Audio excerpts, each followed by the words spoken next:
Hello, everybody. Welcome and welcome back to Pilates Teacher's Manual, your guide to becoming a great Pilates teacher. I'm Olivia. Remember, you get the latest updates when you join my community at buymeacoffee.com/Olivia podcasts or follow along on Instagram at Pilates Teacher's Manual. Book is available now. You can purchase it and other podcast merch at shop.oliviabioni.com.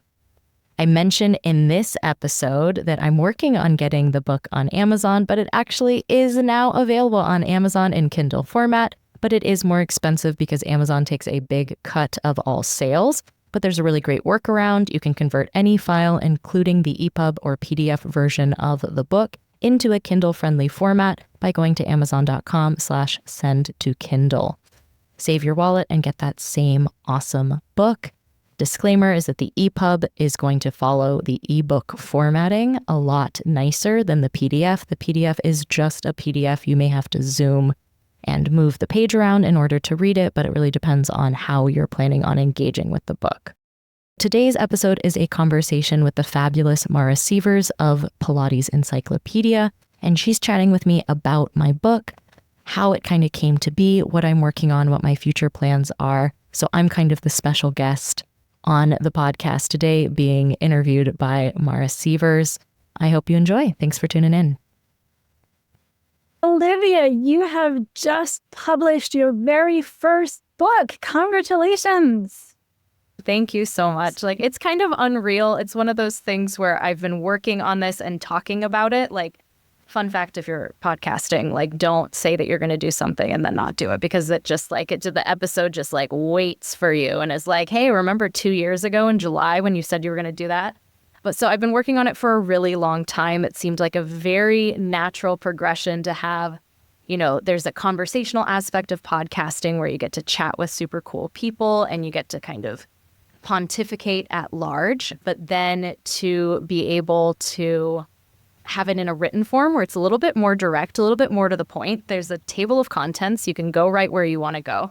So that's something that I've been working on, and now it is officially available. And I'll put the link in my show notes and everything so that you could get your own copy. It's available as an EPUB and a PDF.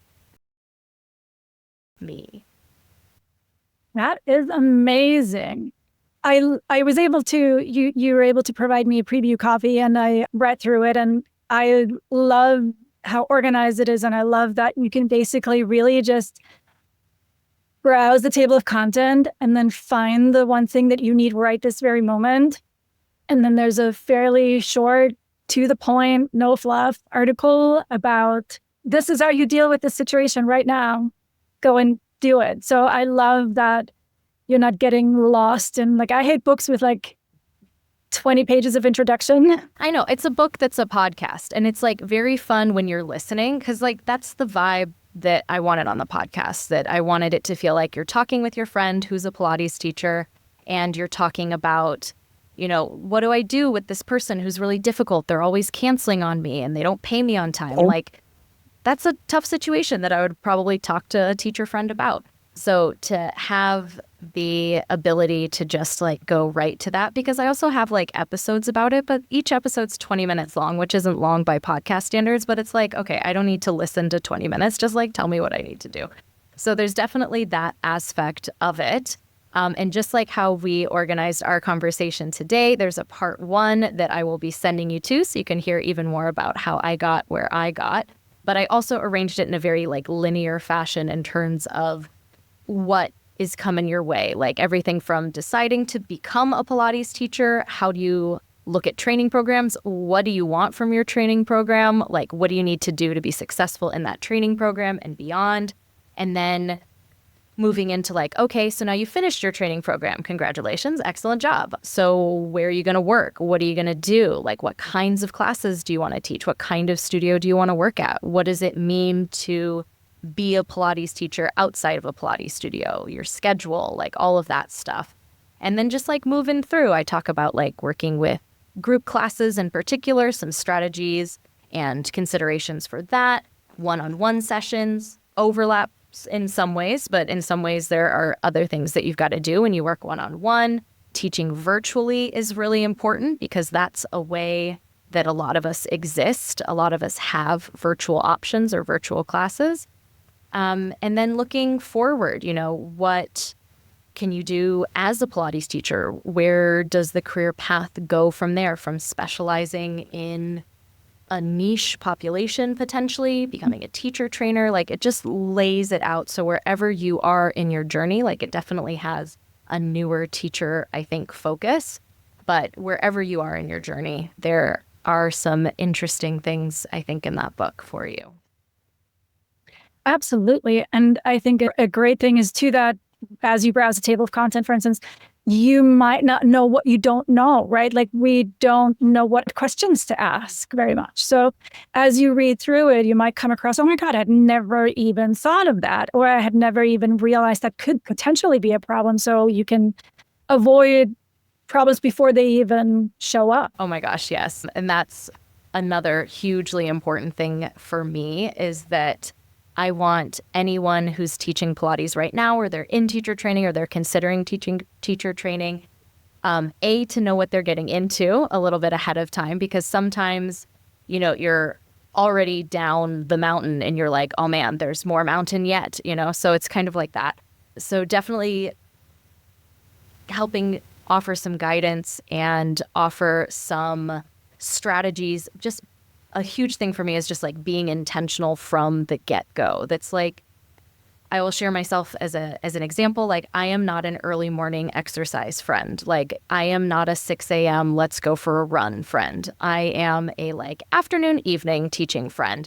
So if I had asked myself, when do I want to teach, when I was looking at classes or studios and they're asking, oh, well, when are you available? And I'm giving every minute of my life that I could potentially teach a class. If I had sat down and just asked, when are the best times for me to teach? When is my energy the best? What fits well in my schedule? I would say no to a class at 6 a.m. and yes to a class at 3 p.m. instead. So being intentional, and yeah, kind of having a little bit of a roadmap that can be a companion to your training. Because training, we've talked about this before, even when you were on the podcast, Mara, that your teacher training is the tip of the iceberg. There is so much iceberg under there. So this covers all of that. It's much less about the choreography, that's kind of a given, and very much about being a Pilates teacher, what that entails, as a job, what skills you need in addition to creating really awesome classes, but also how to create really awesome classes. So a little bit of everything. That's fantastic. I mean, I just love how passionate you are about helping Pilates teachers. And some of us prefer to listen when we're driving or when we're running or walking or something, right? And others, or other times, I sometimes listen to something and I wish I had something to write this down, but then I don't want to sit and listen to something, right? So now with the book in combination with the podcast, you can sort of listen first, get the inspiration from your podcast, and then hop over to your book and say, let me see what she wrote about this. And then you can take notes and then you can create your action plan from there. Yes. Oh my gosh, I love that. And I'm thinking about recording it as an audiobook, working on it. We're working on it. So more of my voice. It's hilarious. My parents are like, oh my gosh, whenever I miss you and I want to hear your voice, I just turn on your podcast. They're like, it's great that that's what you're talking about. Doesn't really apply to me. But it's nice to hear you having a good time. And I'm like, thanks, Mom. I have to say that you have a really, really lovely voice. And I think that's, for a podcast host, obviously, I think that's very important. It's part of the deal, sort of. And you do such a good job. You don't have any ums and ahs. That's because I have great post-production. That's why there's no ums and ahs. The tech tools. Yes, definitely. So what change are you trying to make in the industry? What are you super passionate about? Yeah, I mean, I am passionate about Pilates. I'm passionate about Pilates teachers and making Pilates teaching a career, a professional career, a real deal thing that you can do with your life that could very much be a hobby. There's a big spectrum of how much Pilates you teach. And it's not oh, well, as soon as you hit 10 classes a week, now you're a Pilates teacher. You're already a Pilates teacher. But So the way I see it is like, how do we meet everyone where they are, both ourselves, like as teachers, what do we need to be successful in the industry? What skills do we need? What tools do we have available to us? I want to connect people with those tools, but then also helping to prepare teachers in ways to support their clients in ways that they may have definitely learned, definitely practiced in their teacher training, but also these like other pieces of teaching. So things like building a therapeutic alliance and building trust with your clients, and also like an evidence-based approach, because research also shows that like when your clients trust you and you trust your clients and it's collaborative, like the outcomes are better. And it's like, great, I want our clients to have great outcomes. So, getting the word out on things like that.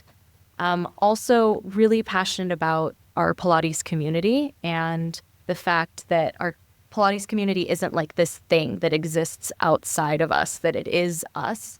And so any changes that we want to see, anything that we want to do or make, like we have the power to do it.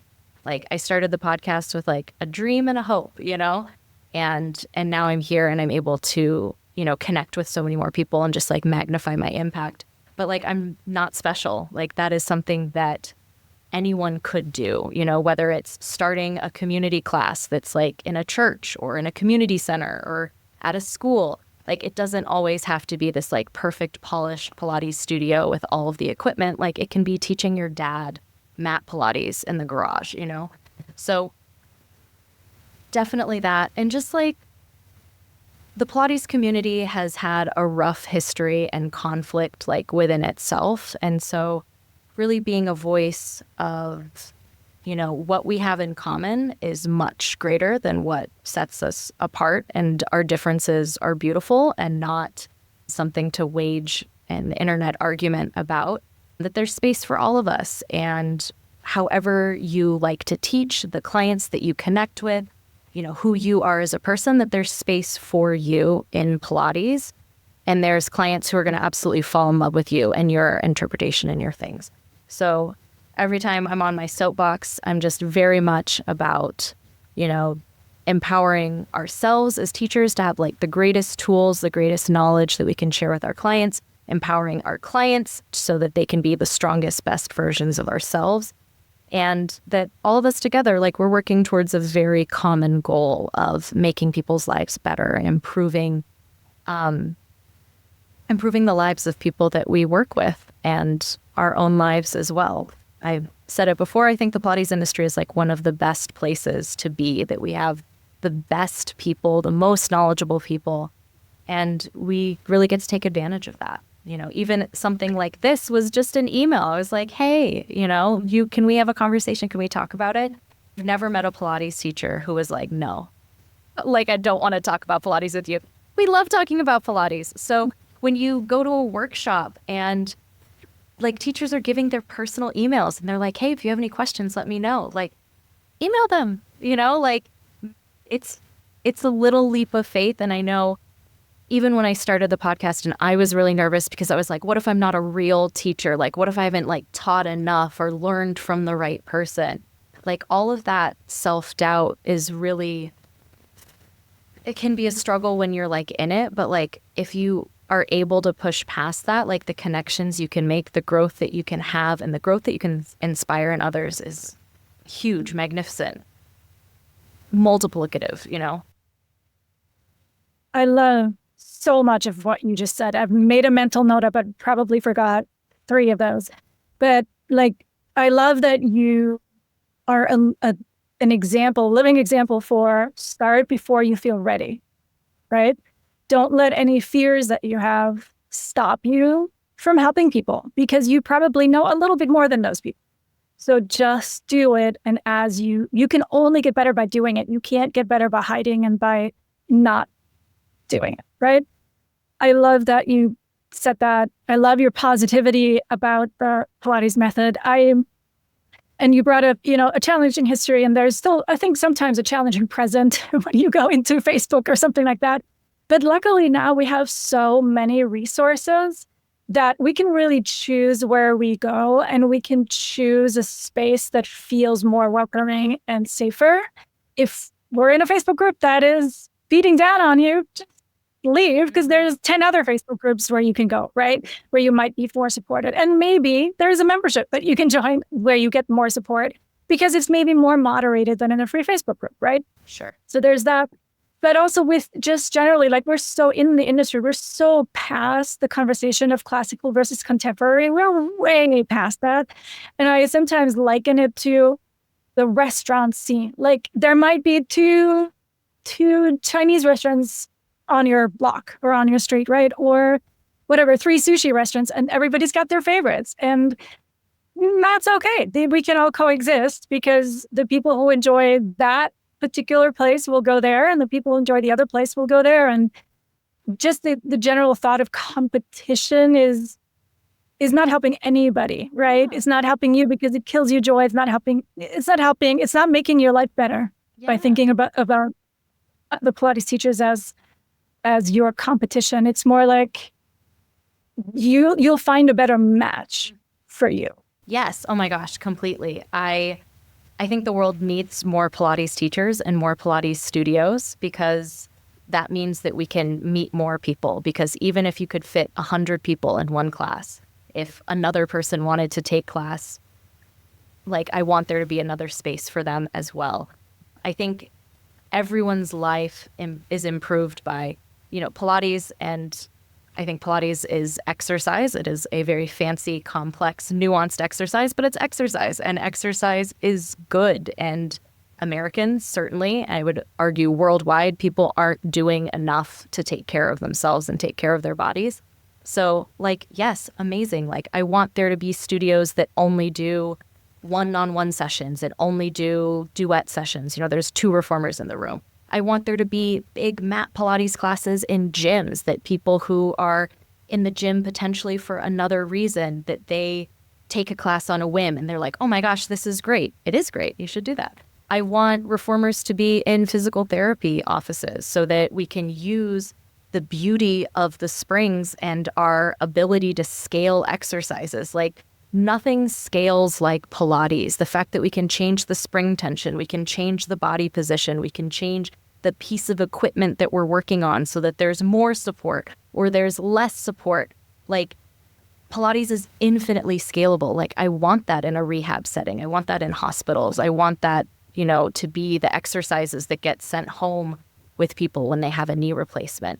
So, like, more Pilates is fantastic. Finding your space is so important. I love what you said about, finding the space that is right for you, that connects with you. Because there is something for everyone. Like, even we talked in part 1, like, I talked about doing Ashtanga yoga, and like, very traditional Ashtanga yoga is you do that 6 days a week, and you do it at 4 a.m. And even when I was younger, and that may have been a possibility, and I had more energy, I was like, I don't know about that. Like, that seems like a lot. And for some people, like, that regimen was perfect, and that was the right fit for them. When I found my yoga teacher training, when I found, the style that I wanted to teach, the way I wanted to go, I found a little bit more of a moderate approach that let me do it twice a week and was okay with that. So finding a space that supports you to be your best self, because, Pilates teachers think about Pilates all day, every day. Our clients really don't.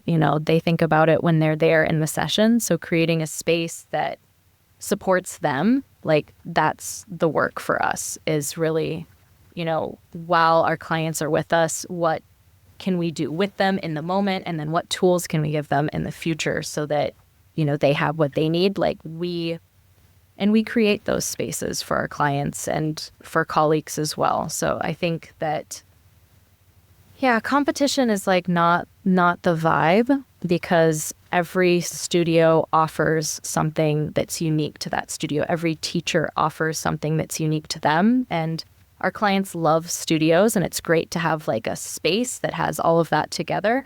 But it's, it's also us. Like, we have our own fan clubs of people who connect with us, who want to do one-on-one sessions with us.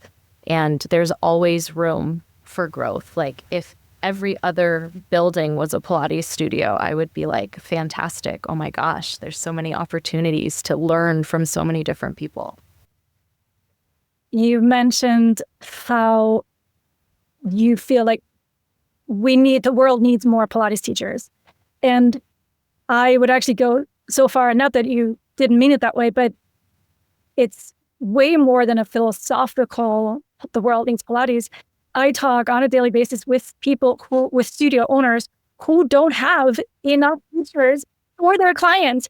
Literally. It's true. Right? They're booked out. They have wait lists. So yes, the world does in fact need more Pilates teachers. They have money to give you right now. I know. I feel so spoiled in Chicago because when you're in a big city, you have so many opportunities. There are so many studios that you could work at. So you really get to find a spot that's like a really good fit for you. If you're in a more rural setting or suburban and, things are a little bit more far apart, you can't just like hop on the train and there's 18 studios on your way to the studio you were going to. I think like there's a creativity element that, it might be a Pilates studio, but it might be a university and you're teaching in their fitness program. Or it might be a religious institution where you're hosting a class there. Or it might be online where you create a space where people anywhere in the world can connect with you. But yeah, no, the need for teachers is real. In Chicago, I am also a lead instructor for Club Pilates Chicago. There's going to be 9 studios now that have the same owner, and I'm a lead for them.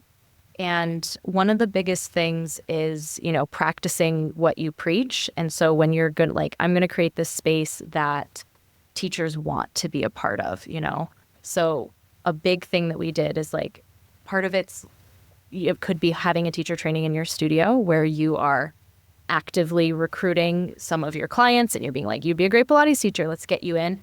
But also, for the population at large, that, being a place that has awesome clients and awesome, it's I feel very corporate, but awesome policies that support members, that support you as a teacher as well. And just putting that out there. A lot of it's putting that out there. That's we have a high caliber of people because, we have high expectations, but we give a lot back. So, I mean, the world does need more Pilates teachers. Studios need more Pilates teachers, certainly. But how can we make our clients our best teachers, because that is such a natural progression. We were talking about, people who are looking for the depth. How can we really encourage that? And a lot of it happens in class, but a lot of it happens outside of class where it's taking those 3 minutes afterwards to just check in with someone and answer that question, and then smuggle them into your training program. That's fantastic. Yes, absolutely. I agree to everything. I think once you've been in the Pilates industry for a while, you realize that's just how it goes. Mm-hmm. So you nudged a little bit towards it earlier, but what's next for you? Without nailing you, holding you accountable. I know, because it's going to be in the podcast now, and then we're going to know about it forever. So many things coming up. For one, I'm working on getting the book onto Amazon so that it is also Kindle friendly, although you can convert EPUBs to Kindle friendly file formats, I will say that. So I'm working on getting on Amazon. I would love for it to be an audiobook as well. And I'm thinking of expanding the Pilates Teacher's Manual brand so that it worked out really nicely that kind of the parts of the book I think will become a really nice workshop series. So everything from the soft skills that are very much interpersonal and how do you build a relationship with people? Sometimes there are people, and that comes very easily, where they connect really easily with people, and sometimes you connect really easily with some people and not others. So everything from working with difficult clients, working, building that relationship. I'm seeing that as a workshop. I'm thinking about another book because I'm really fond of a theory that I've developed about what makes Pilates challenging, the different dimensions of what makes things difficult from a coordination perspective, from a flexibility perspective, from a strength perspective, and how can we play with those variables when we're teaching so that everyone is challenged. Thinking about that being a book. Took me 2 years to do this book, so that might be a decade from now, but I'm thinking about it. And yeah, workshops about making class plans is not my favorite thing to do.